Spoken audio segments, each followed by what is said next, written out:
Hey metalheads, welcome to another episode, Metal Academics. What band are we listening to?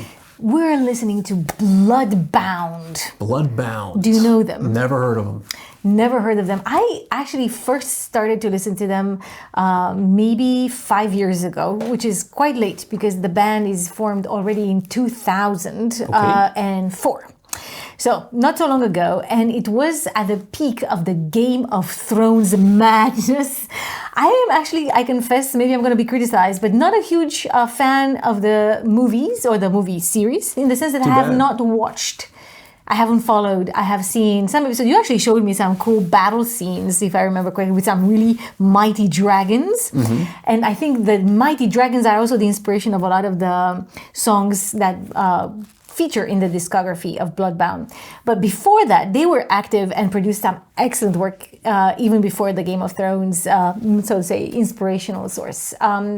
So I think we could start already by talking about their very first album and a song that has the same name, Nosferatu, from this first album that was launched in 2005.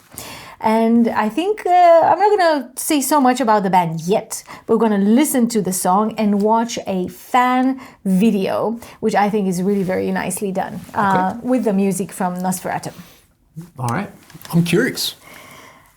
And at the time, there was no Game of Thrones. Yeah, so this is prior to that release.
Of hell I stand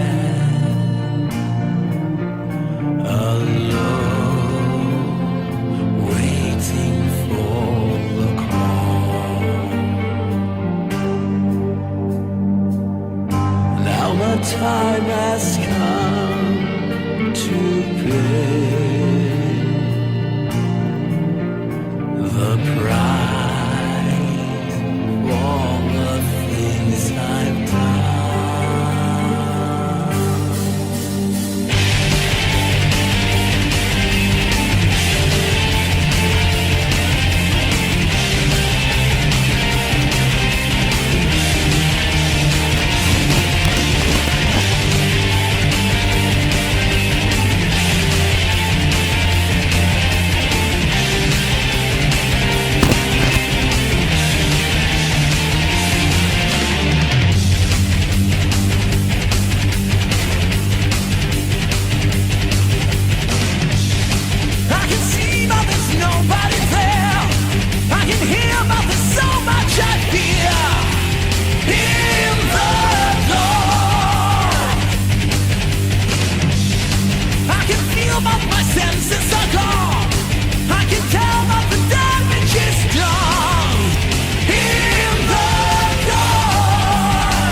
solid. Solid. Very And this was solid. an amazing feat, thinking that this was their first album. And they, according to Fredrik Berg, who is the keyboardist in the band and one of the two founding members, together with the guitarist Tom Olsson, I think his name is. So yes. I was just looking to see. There's a video game. Yeah, I think. I don't know if it's called Bloodbound. Some of our commenters have mentioned that other metal bands had written songs about it. Yeah. So I was wondering if that came from that game. I don't know. I think it was a mixture of two different things. Something called Castlevania. I don't know if that says anything to you. I'm not Video game. Yeah. So it was a combination of different battle scenes. But the inspiration for a lot of the world of Bloodbound is fantasy, the fantasy world. But also like kind of dark themes. Purgatory and destruction and being in between things and night and spookiness. So when they first actually debuted, they used to be dressed in corpse paint, even though obviously they're not an extreme metal band by their music, but they wanted to make an impression. They were very careful to appear in a theatralic way. Even though, again, reading some interviews, Fredrik was saying that for this album, they were not really a band yet. They were just like two guys, one keyboard and bass, and one lead guitar, looking for other members. So the vocal singer on Nosferatu is a guy called Urban Breed. His stage name. And he was with the band on and off for 2 albums, if I don't remember correctly, but they were not really very cohesive, according to Fredrik. And nevertheless, they managed to make what a hit of a whole album. This is one fantastic songs. This is just probably their most famous and one of my favorites from their debut. Definitely love the galloping riffs. The galloping riffs, yes. Maintained. And this is going to be on and on, something specifically for the Bloodbound sound. So for the remaining 2 songs, I also invite you guys to pay attention to the guitars that are really sweet, and to the very nice support given by the keyboard. Very nice. In 2010, a new vocalist came to join the band, and since then they've been really in a stable formation.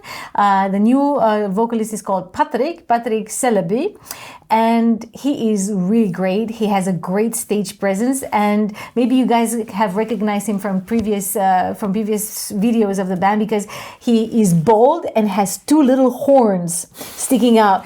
He always gets this question in interviews I was reading, like, are they really implants, or are they really or is it makeup? And they're not implants. I can reveal for everyone, they're not really coming out of his skull, but it looks kind of spooky actually. And so the band has a lot of this stage image, and I think in another interview they call themselves bombastic. So it is this epic sound, which I really enjoy, obviously. The sound of the band became really established probably with the Stormborn album of 2014, and it is from this album that we're going to listen to our next pick. That's some Game of Thrones. Yeah, exactly. That's when they begin their Game of Thrones epoch, and the 3 subsequent albums have all to do with Game of Thrones inspiration, in particular dragons. They're all into dragons. But the one song that I'm gonna submit to your attention is actually not so much about the dragons. I had an idea that we're gonna play something with dragons, but then I said, let's save this for last maybe. So we're gonna listen to something called Satanic Panic. And in my ears, it sounds a little bit Judas Priesty, and I'm no judge of Judas Priest, so I invite you, Michael, who are much more into that sound, to say if I'm out there or maybe have something to say. But Satanic Panic 2014 from the Stormborn album that solidified the reputation of Bloodbound. Cool. And there's no video for this one. No, it looks like, if we're keeping on video games, it looks like the Hellfire Final Fantasy summon. And the guy on the cover has horns. Yeah. So. Gotcha.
satanic, I'm evil in mind. Persecution, a fate of a kind.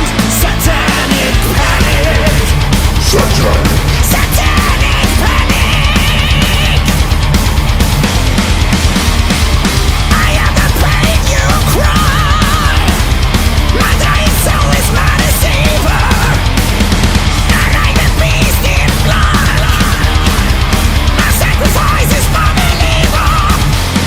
Judas crying, demons turning, angels flying, devils burning, some on hillside pray. Satanic, satanic, I'm evil in mind. Not a light in the dark you will find. Satanic, satanic, I'm evil in mind. Persecution, a fate of a kind. Satanic panic. Satanic panic.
Satanic, satanic, I'm evil in mind. Not a light in the dark you will find.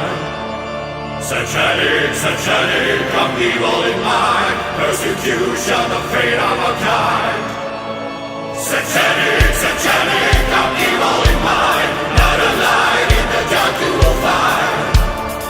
Satanic, satanic, I'm evil in mind. Persecution, the fate of a kind. Satanic, satanic, I'm evil in mind. Not a light in the dark you will find. Satanic, satanic, I'm evil in mind. Persecution, a fate of a kind. Satanic panic. Satanic panic.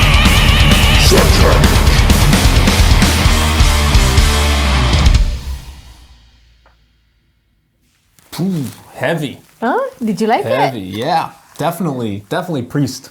Yeah. Definitely Priest Okay. with For the once, with I the feel like screech. With the screech. And I mean you can't ignore the Powerwolf sound as well towards the end. that's nice. So this is like a Rob Halford, Attila Dorn mix, but it's awesome. Yeah, I like it. Very cool. like So it. dynamic, right? Like Yeah. this switch there with the organ, the church thing. Yeah, I like more the Judas Priest side guitars, of that, the heavy riffs and the screeches. It's from the first two. I could definitely check out more of this band. It's the first time I hear it, so it's hard to It's know so what's coming. popular. Again, there's so many songs. Again, I could have picked probably one other favorite that I'm not going to play just because it's so very known. It's called Moria. Mm-hmm. And it's inspired by the Lord of the Rings as well. And maybe you know that a camp in Greece, a refugee camp, was called Camp Moria because it was so awful that it was like a version of purgatory or hell. And that's kind of the inspiration. It's kind of, the music is a little bit happy, but the themes are really dark.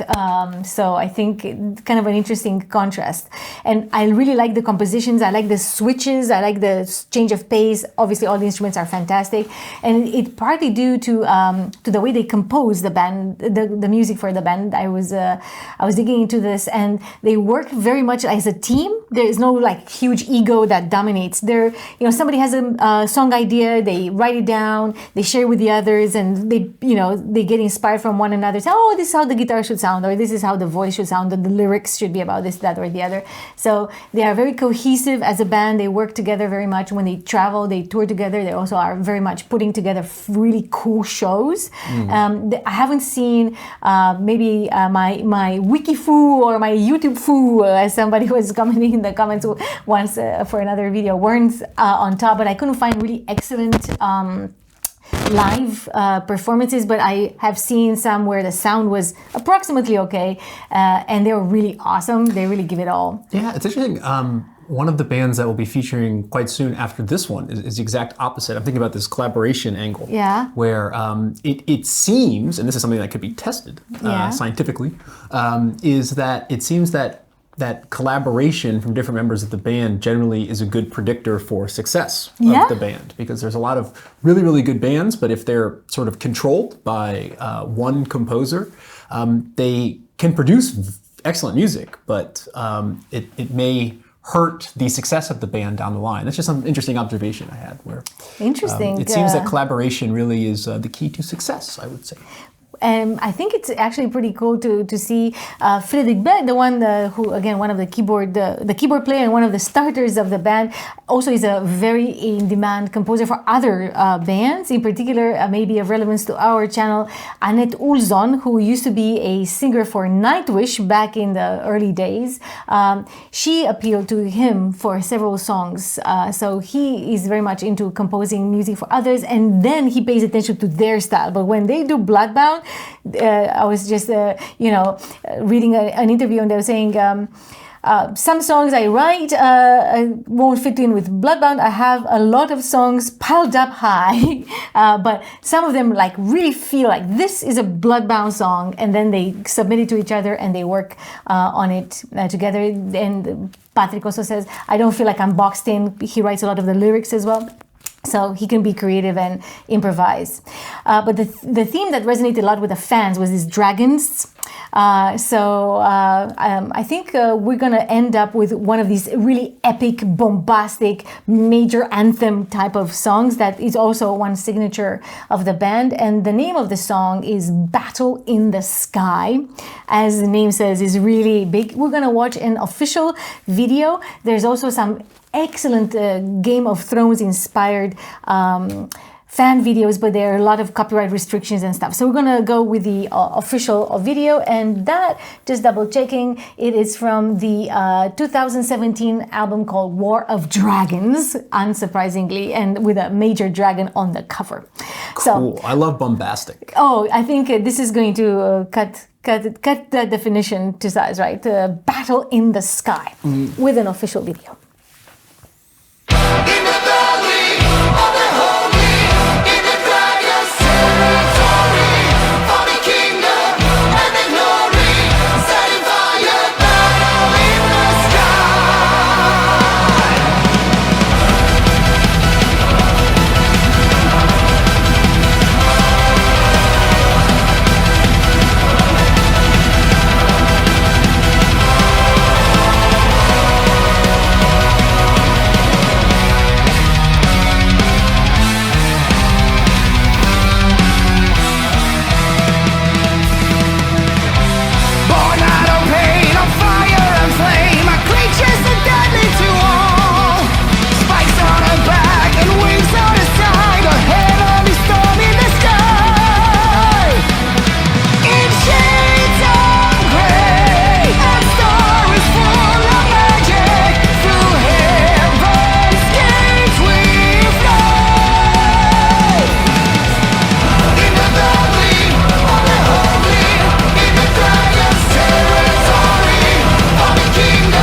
heaven lies bleeding, and the protector of the realm has fallen. My sword and my armor is broken, and the dawn of a new era begins. In the dark of the night, when the moon shining bright, one defender of kings, we bow in sorrow. In the first morning light I call, on the eve of the fight we fall. One defender of kings, we rise tomorrow. In the wake of an army broken, in the words of a spell unspoken, my defender of kings we bow and follow by your side.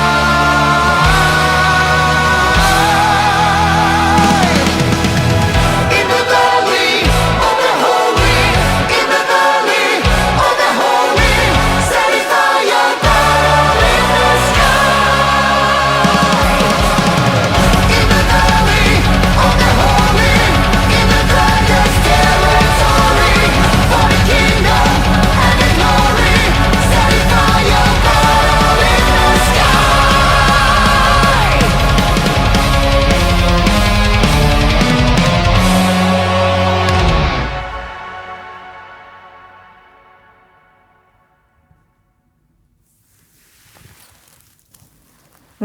Yeah, I knew that one. I recognized it right Yeah. away. Yeah. Yeah. So yeah, good to know that that they're still around. You never know when you hear these songs like on Spotify playlist if the band's still active or what. Very So- much. They will actually release an album. Just trying to get to the information where I will tell you exactly the name of the upcoming album this year. And the name is Creature of the Dark Realm. They released a couple of singles already on YouTube, but usually I don't like the singles release. So I said, I'm not going to comment on the new album. I'm just going to wait for when it's released, coming out. Probably pretty soon. So they continue with this dark realm, and their physique is the same. These little horns and the dark half-face mask. I love it. I love this kind of get into the mood, get into the songs, and the epicness of it all. The dark dramatic voice, the narrative is like do-do-do-do-do. That's also the keyboardist, Frederick's voice. He's the narrator. Oh, you gotta have one these days, whether it's like Glory Hammer and the Sorcerer, or who else? there's had another it? one that has Twilight Force. Twilight Force, exactly. Yeah. How could I not remember Twilight Force? One of my absolute most And favorites. those guys are really fun at the live shows. To they'll pump up this side of the crowd versus that side. They have these staffs and stuff. Yes, this is exactly like the dialogue with the crowd is very cool.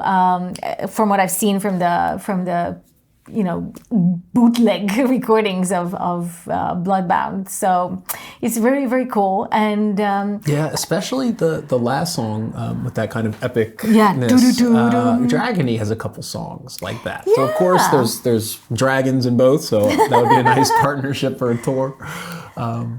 Yeah. maybe they do something. I think everybody's like waiting for any tour partners, any kind of festival to happen. So who knows what the future will bring? But definitely, Dragony has a new album 2021, and Bloodbound has an album coming up. So maybe there will be some opportunity to see them play live in 2022. Obviously, Definitely, I would definitely go check out Bloodbound live. From what I've heard.